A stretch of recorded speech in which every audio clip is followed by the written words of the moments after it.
This video is brought to you by Mubi, a curated streaming service showing exceptional films from around the globe. Get a whole month free at mubi.com/SpikimaMovies. You must lead the people to Helm's Deep. I ordered. So if you wake up in the morning, Looks like a magic.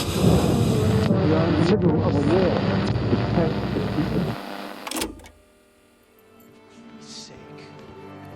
There was a time in the early 2000s where every ominous video you'd come across online featured the same music. You'll see already. In the end, it's all nice. Clint Mansell's Lux Aeterna, originally scored for Darren Aronofsky's 2000 film Requiem for a Dream. This music became a genre of its own, being used not only in those early YouTube videos, but also in film trailers, TV shows, and even video games. Everyone was using it. But why? Now, I'm not here to tell you that this music has a magical structure that alters your brain chemistry, but a part of my answer does entail a pinch of it just works. Sure, the fact that it only uses 4 chords and is in a minor key certainly helps it sound more depressing, and its repetitive progression accordingly makes the song more versatile. But why this song became as big as it is today cannot be attributed solely to its musical properties. There's time, people, and even luck behind every success, and nobody can really explain how everything comes together. Having said that, what we can do and should be doing is to remember that this score was originally written and used for a particular film, a film that is just as dreadful, if not more. This is important because music and films go hand in hand. You pick the wrong music and it can ruin a scene by taking away from the intended tone or by overpowering the visuals and making the whole sequence forceful. In this sense, Lux Aeterna is the perfect example of a score that complements the film. Not only is it, and frankly every score in this film, placed in the right scenes at the right tempo, but it's also always at the foreground of the edit, almost functioning as a diegetic element that interacts with the characters and their environment. This makes the music just as noticeable and impactful as the images on screen, increasing the likelihood of having its musical pattern engraved into the minds of the audience. And the depressing and frankly degrading nature of both the score and the film only helps with this engraving process. So that solves the mystery a bit. But to elaborate on this matter, let's take a look at the actual film. Embracing this concept from the very start, the film opens up not with a traditional score, but rather with a sound of an orchestra tuning, presumably for the Requiem that is to come. This tuning happens twice in the film, once here in the beginning and once before the fall chapter, the season, but also because this is when the characters begin to fall. Either way, on both occasions, the tuning signals a significant turning point. At first, it prepares the audience for a hopeful takeoff, with every character full of ambition and their addictions yet to fully take control. It's a chapter of development, where both the dreams and the addiction blossom behind the scene. By the second time the audience hears this tuning, they already know that what awaits is a violent crash, where the addiction takes hold of everyone's life and consumes their dreams with a burning fire. It's a chapter of awakening, a harsh reminder that a dream is just a dream, and nobody is made strong enough to fly too close to the sun. So that's the tuning, but what about the scores? Before we get to the specifics of how music is used in conjunction with the edits and the mise en scène, let's first study how they are arranged within the film. If you search the original soundtrack for Requiem for a Dream, you will find 30 titles under the album, each ranging from as short as 11 seconds and as long as nearly 4 minutes. As all film soundtracks tend to be, a lot of the titles in this album are simple variations of a select few sounds, meaning there aren't actually 30 distinct pieces of music, but more like 12 in this particular case.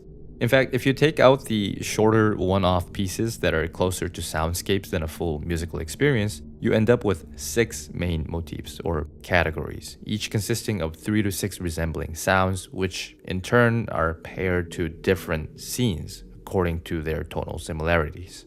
For instance, the party motif only happens in scenes with high physical energy, like dancing, running, partying, or hustling. The tense motif is reserved for scenes that reflect the inner turmoil of the characters, specifically when they are anxious or emotionally overwhelmed. The dream motif is used for moments when characters either literally daydream, plan for an unrealistically positive future, or look back on past memories that cannot be captured in their present lives, like a dream. And finally, the ghost motif is restricted to scenes involving only Harry and Marion, speaking for their hopes and wishes and the discrepancy that is found from their waking lives, foreshadowing and eventually highlighting the portrayal of their inevitable fall as lovers and addicts. That leaves us with two remaining motifs: the Lux Aeterna, which contains the music we begin the video with, and the Meltdown, which melodizes the climax of the film. The Lux Aeterna is the central leitmotif of the film that represents the theme of the entire narrative, that the dreams of every character on screen will never come to fruition as long as they are enslaved by their addiction. It's a literal requiem, a mournful chanting for the dreams that have faded away. The Meltdown motif serves as an antithesis to Lux Aeterna in that it represents the very alive and real consequences of their addiction. Featuring staccato samples of various strings and percussions, the scores under this section is less melodic and more discordant, chiefly utilizing microtones and non-pitch sounds that aggressively attack the eardrum, directly reflecting the unbearable and unfathomable nature of the situations the characters have ended up in. So how do these come into play?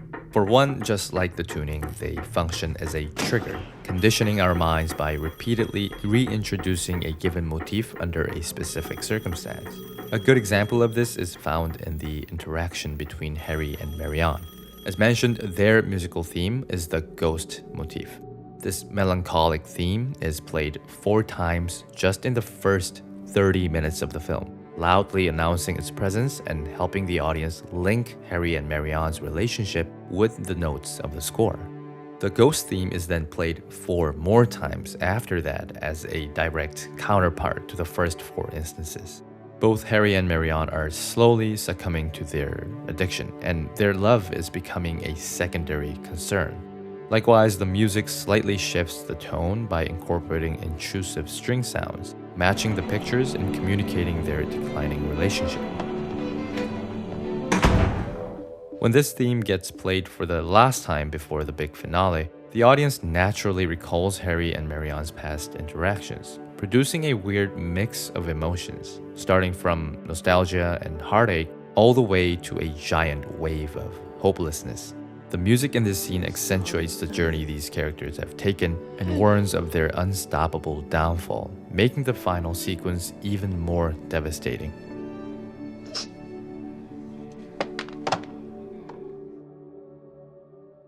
We see another great example of an effective scoring before the Meltdown motif hits the floor and advances the denouement.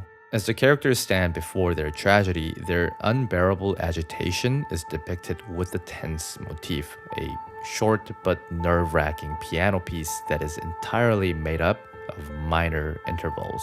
However, upon careful inspection, it is revealed that this motif is being played for only 3 of the 4 protagonists on screen.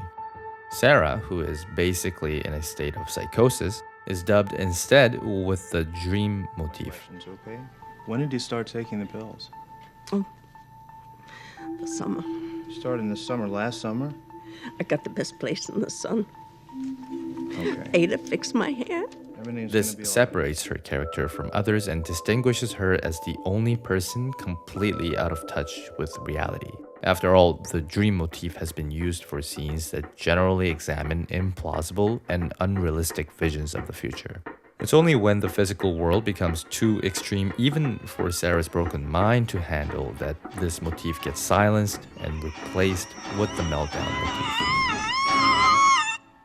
That idea in itself is scary, but knowing that the score has only just begun, the viewers intrinsically suppose that the worst is yet to come. And indeed, that's when all hell breaks loose.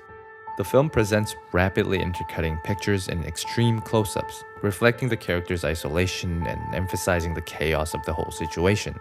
While the problems displayed on screen are different, ranging from ECT, operation, prostitution, and manual labor, the cuts still generate a sense of oneness.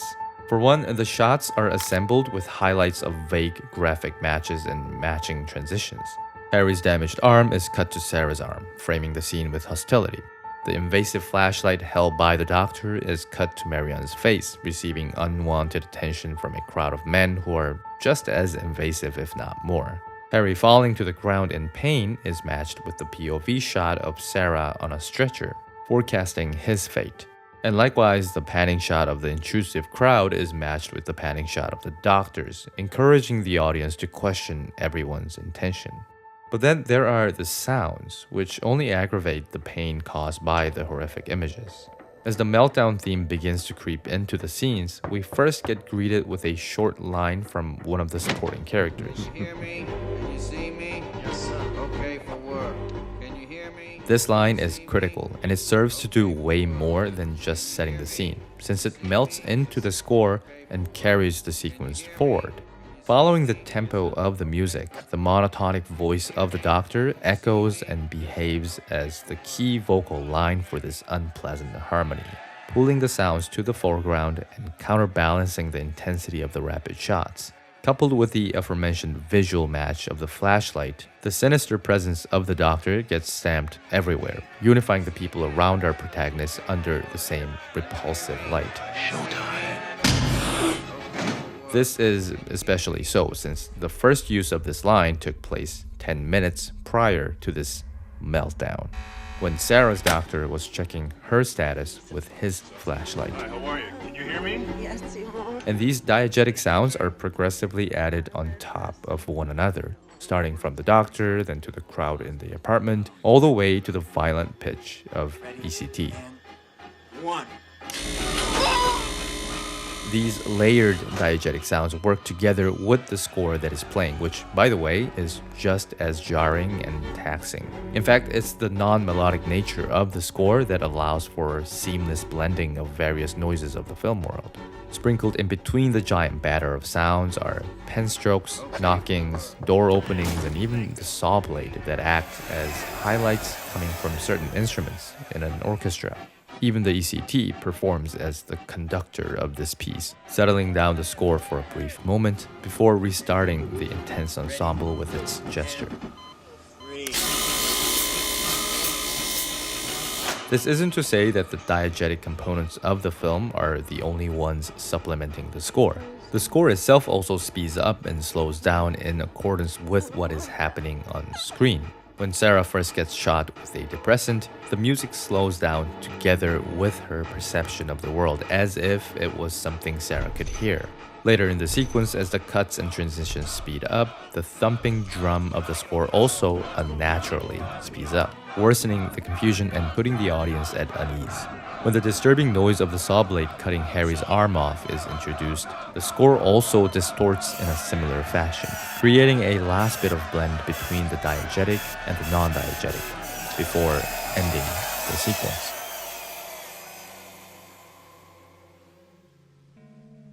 But we're not done, because the very last music the audience hears before the film actually ends is Lux Aeterna.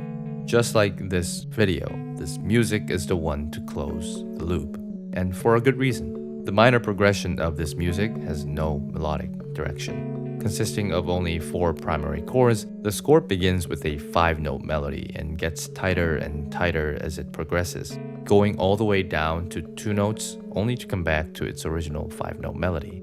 In essence, the progression of this music itself represents the film as a whole. After all the energy and time spent on attempting to resolve the music, it betrays our sweat and tears and ends the same way it has begun. Just like the characters and just like a dream, we have gone nowhere and nothing has changed. All there is left for us is this mournful requiem that reminds of our journey and of the things that could have been.